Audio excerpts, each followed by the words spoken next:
Hi everyone, welcome to the official channel of Harda Degree College.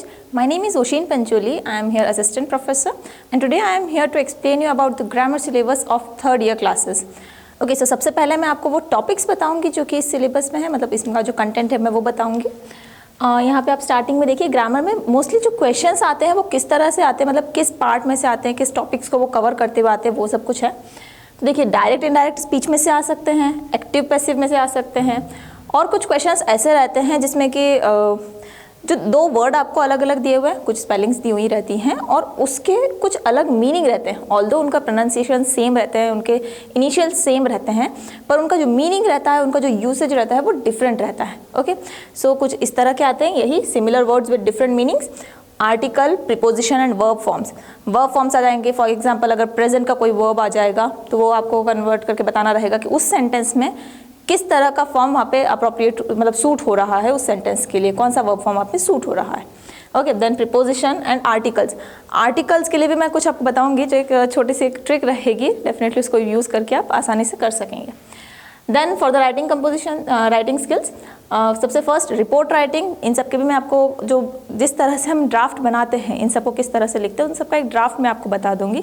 Content of course आपको design करके वो तो लिखना रहेगा, जो भी कुछ टॉपिक आपको रहेगा क्वेश्चन पेपर में, बट इसका जो ड्राफ्टिंग रहती है वो मैं आपको यहाँ पे बता दूंगी।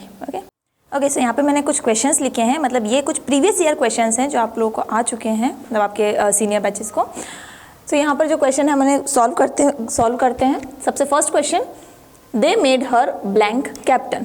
अब देखो यहाँ पे हमें एक अप्रोप्रिएट आर्टिकल का यूज़ करना है। आर्टिकल आपने अभी तक पढ़े होंगे, 3 तरह के आर्टिकल रहते हैं, ए, एन एंड द। ठीक है, अब इनका यूसेज हम देखते हैं। जहाँ पर भी वॉवेल साउंड होता है, वॉवेल साउंड, अब चलो एक हम शॉर्ट तरीके से समझते हैं इसको किस तरह से।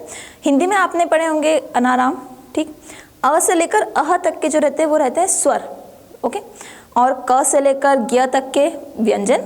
ठीक, अब स्वर जहाँ पर भी जिस भी वर्ड का सबसे जो स्टार्टिंग वर्ड रहता है, मतलब उस वर्ड का जो प्रोनाउंसिएशन रहता है, अगर उस वर्ड का प्रोनाउंसिएशन किसी स्वर का प्रोनाउंसिएशन उसके स्टार्टिंग में हो रहा है तो वहाँ पर एन का यूज़ किया जाएगा, आर्टिकल एन का। बचपन से एक एग्जाम्पल हम पढ़ते आ रहे हैं, ऑनेस्ट। ओके, स्पेलिंग क्या रहती है, HONEST। ठीक है, इस वर्ड को आप देखिएगा, ऑनेस्ट।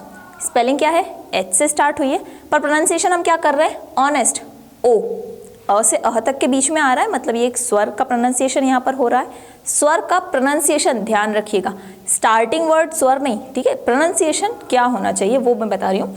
स्वर का अगर उस वर्ड का मतलब वो जो वर्ड है उसका प्रोनाउंसिएशन किसी स्वर में आ रहा है, मतलब वो स्वर से प्रोनाउंसिएशन अगर उसका हो रहा है तो वहाँ पर हम एन का यूज़ करेंगे, आर्टिकल एन का। वहीं अगर किसी स्पेलिंग का स्टार्टिंग मतलब जो प्रोनाउंसिएशन रहता है वो अगर व्यंजन आता है, किस तरह से, एक और हम एग्जांपल देखते हैं। अगर हम बुक का एग्जांपल लें, बुक, इस वर्ड को देखिए, बुक, ठीक, इसका प्रोनाउंसिएशन भी हम बुक से करेंगे, कुछ भी साइलेंट कोई वर्ड नहीं रहता है। सो बुक प्रोनाउंसिएशन हम कर रहे हैं।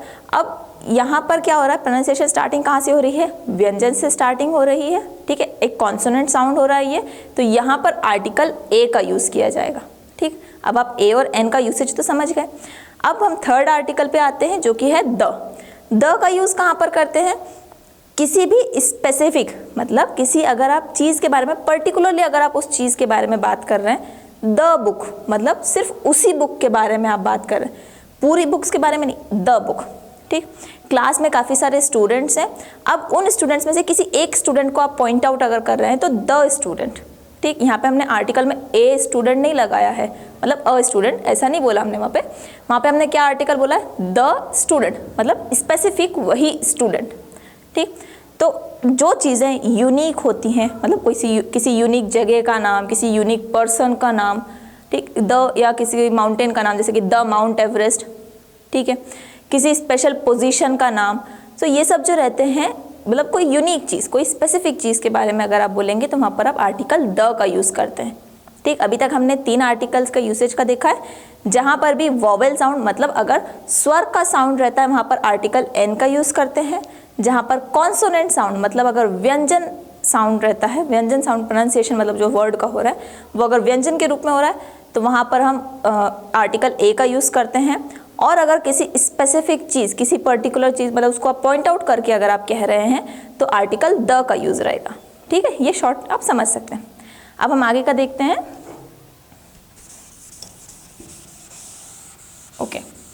ओके, सबसे पहले ये वाले क्वेश्चन को हम सॉल्व करते हुए देखते हैं। क्या लिखा है, they made her blank captain. यहाँ पे क्या आर्टिकल आना चाहिए, स्टार्टिंग वर्ड, मतलब ये कैप्टन, ये जो वर्ड है इसके पहले हमें आर्टिकल लगाना है। मतलब किसका प्रोनाउंसिएशन हम देखेंगे, इस वर्ड का प्रोनाउंसिएशन देखेंगे। क्या है, कैप्टन, क एक व्यंजन है, राइट। तो यहाँ पर हम क्या यूज करेंगे, article, they made her a captain. Okay, ये आपको समझ में आया। उस वर्ड का प्रोनाउंसिएशन आपको देखना है, जो प्रोनाउंसिएशन होगा वही, उसी के अकॉर्डिंग वहाँ पर आर्टिकल लगेगा। आर्टिकल प्रोनाउंसिएशन पे डिपेंड करता है। और द के केस में आपको ये याद रखना है, किसी एक पर्टिकुलर चीज़, किसी एक चीज़ को पॉइंट आउट करते हुए अगर आप कह रहे हैं वहाँ पर आर्टिकल द का यूज़ होगा। ठीक, नेक्स्ट क्वेश्चन हम देखते हैं। ही जम्प्ड इनटू ऑन, 3 ऑप्शंस दिए हुए हैं, the water and started swimming. मतलब अगर हम इसका हिंदी ट्रांसलेशन करेंगे तो क्या होगा, ही जम्प्ड ब्लैंक द वाटर, मतलब उसने पानी में छलांग लगाई और वो स्विमिंग करने लगा। ठीक, अब यहाँ पर इन तीनों में से, मतलब ये 3 यहाँ पे प्रीपोजिशंस दिए हुए हैं। ठीक, अब ये 3 प्रीपोजिशंस में से आपको जो सही प्रीपोजिशन है उसका यूज़ बताना है। सबसे पहले मैं ये बता देती हूँ प्रीपोजिशन होते क्या हैं। मैं आपको उसकी प्रॉपर एक बुकिश डेफिनेशन नहीं बताऊंगी, पर हाँ उसका जो यूज़ रहता है एक शॉर्ट में मैं वो आपको बता रही हूँ। प्रीपोजिशंस वो होते हैं जो किसी पर्सन, प्लेस या किसी भी चीज़ की कोई सिचुएशन बता रहे हैं, उसकी पोजीशन अगर वो डिटरमाइन कर रहे हैं, पोजीशन बता रहे हैं, वो होते हैं प्रीपोजिशन। जैसे कि ही जम्प्ड ब्लैंक द वाटर, यहाँ पर ये जो 3 प्रीपोजिशन है उसमें से जो करेक्ट प्रीपोजिशन है वो ही, मतलब हमारे सब्जेक्ट की पोजीशन, उसकी सिचुएशन, वो जो वर्क कर रहा है वहाँ पर, वो वर्क की सिचुएशन वहाँ पर वो बता रहा है। अब इन तीनों में से करेक्ट प्रीपोजिशन कौन सा होगा, तो सबसे पहले हम तीनों के यूसेज समझ लेते हैं, फिर बता देंगे करेक्ट कौन सा होगा। इन मतलब ये, इनका हिंदी में अगर हम देखें तो मे होता है। ठीक, इसका हिंदी मीनिंग मे रहेगा। अब हम इसका एक एग्जांपल से समझेंगे। इन मतलब क्या होता है, सबसे पहले किसी भी चीज़ के अंदर, ठीक, किसी बॉटल के अंदर पानी भरा हुआ है, ठीक, तो वो water is filled inside the water, water is filled inside the bottle. Okay, तो मे मतलब कोई चीज़ किसी दूसरी चीज़ के अंदर ऑलरेडी रखी हुई है, तो वहाँ पर हम इन का यूज़ करेंगे। ठीक, ऑलरेडी रखी हुई है वो उसके अंदर। बॉल बैग में रखी हुई है, पहले से रखी हुई है, हमने डाली नहीं, रखी हुई है। ठीक, तो वहाँ पर हम इन का यूज़ करेंगे। इनटू बाहर से किसी चीज़ का अंदर की तरफ आना, मतलब ये जो बॉटल, मतलब जब हमने एग्जांपल लिया था कि बॉटल में पानी भरा हुआ है, ऑलरेडी भरा हुआ है, अंदर डाला नहीं है, भरा हुआ है, तो वहाँ पर हमने इन का यूज़ किया था। पर अगर हम बॉटल में पानी भर रहे हैं, ठीक है, वाटर फिल कर रहे हैं हम बॉटल के अंदर, तो वो जो प्रोसीजर हो रहा है, मतलब बाहर से अंदर की तरफ जाने वाला जो प्रोसीजर हो रहा है, वहाँ पर हम इनटू का यूज़ करेंगे। ओके, बाहर से अंदर की तरफ जाने वाला प्रोसीजर मतलब इनटू का यूज़, और ऑलरेडी अगर अंदर है तो वहाँ पर हम क्या यूज़ करेंगे, इन। ऑन का मतलब क्या होता है, पर, किसी चीज़ के ऊपर किसी चीज़ का होना। मतलब अगर हम देखें कि टेबल के ऊपर बुक रखी हुई है, ठीक है, किसी चीज़ के ऊपर। अब यहाँ पर हम इस सेंटेंस में देखते हैं कि इनमें से कौन सा करेक्ट ऑप्शन आना चाहिए। ही जम्प्ड ब्लैंक द वाटर, उसने पानी में छलांग लगाई। ठीक, मतलब पर वाला ऑप्शन तो कैंसिल हो जाता है, क्योंकि ऑन का मतलब क्या होता है, किसी चीज़ के ऊपर रखी हुई। यहाँ पे पर तो होगा नहीं, मतलब पानी के ऊपर तो छलांग नहीं लगा रहे, पानी के अंदर छलांग लगाई जा रही है। ठीक, तो ऑन वाला ऑप्शन कैंसिल हो गया। बचे हमारे पास 2, इन या इनटू। इन क्यों नहीं यूज़ कर सकते हम, इस ऑप्शन को क्यों एलिमिनेट करेंगे, क्योंकि इन मतलब होगा ये कि वो लड़का ऑलरेडी उस पानी में है, वो ऑलरेडी पानी में नहीं है, वो छलांग लगा रहा है। अब लगा रहा है मतलब वो एक प्रोसीजर हो रही है, बाहर से अंदर की तरफ की वो प्रोसीजर हो रही है, तो इसलिए हम यहाँ पे इन का यूज़ भी नहीं करेंगे। Correct word will be into. इसका करेक्ट आंसर रहेगा इनटू, बाहर से अंदर की तरफ छलांग लगाई, ऐसा। ठीक है, मतलब पानी में छलांग लगाई, बाहर खड़ा था उसने फिर छलांग लगाई स्विमिंग पूल में, मतलब ये कि बाहर से अंदर की तरफ पानी में छलांग लगाई, इसलिए यहाँ पे वर्ड आएगा इनटू। ठीक, third question, the principal was accused blank embezzlement, मतलब यहाँ पे भी हमें सही प्रीपोजिशन फिल करना है। The principal was accused of का मतलब क्या होता है, से, राइट, मतलब एम्बिजलमेंट से उसे अक्यूज किया गया, मतलब उसके ऊपर ये आरोप लगाया गया।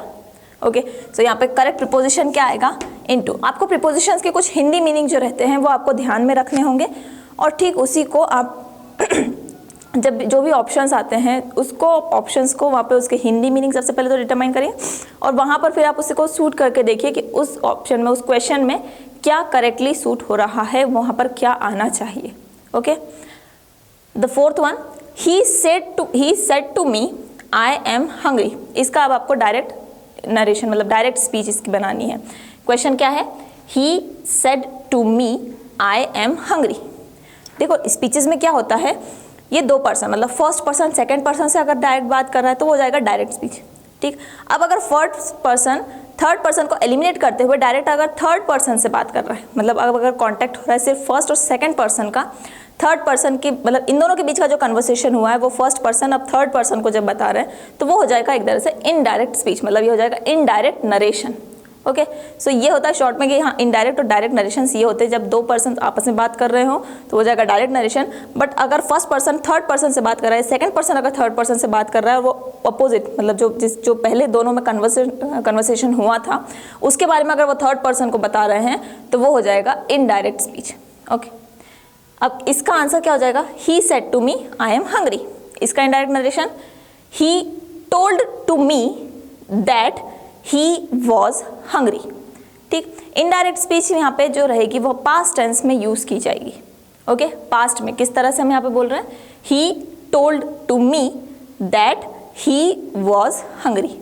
ये जो रहेगा मतलब ये वाला जो सब्जेक्ट है, ये इन्वर्टेड कॉमास में जो सब्जेक्ट है वो सब्जेक्ट इसके अकॉर्डिंग चेंज हो जाएगा।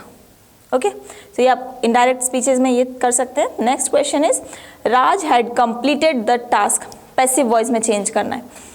पैसिव वॉइस क्या रहता है, जैसे एक्टिव पैसिव जो रहते हैं, मैं पैसिव के कुछ रूल्स बता देती हूँ। सबसे पहले पैसिव वॉइस में हमेशा पास्ट टेंस की बात की जाएगी। ओके, या फिर अगर जो प्रेजेंट टेंस की बात की जा रही है उसमें थर्ड फॉर्म का यूज़ किया जाएगा। ओके, ऑलवेज पैसिव वॉइस में थर्ड फॉर्म का यूज़ किया जाता है, प्लस सब्जेक्ट के आगे वहाँ पर बाय लगाया जाता है।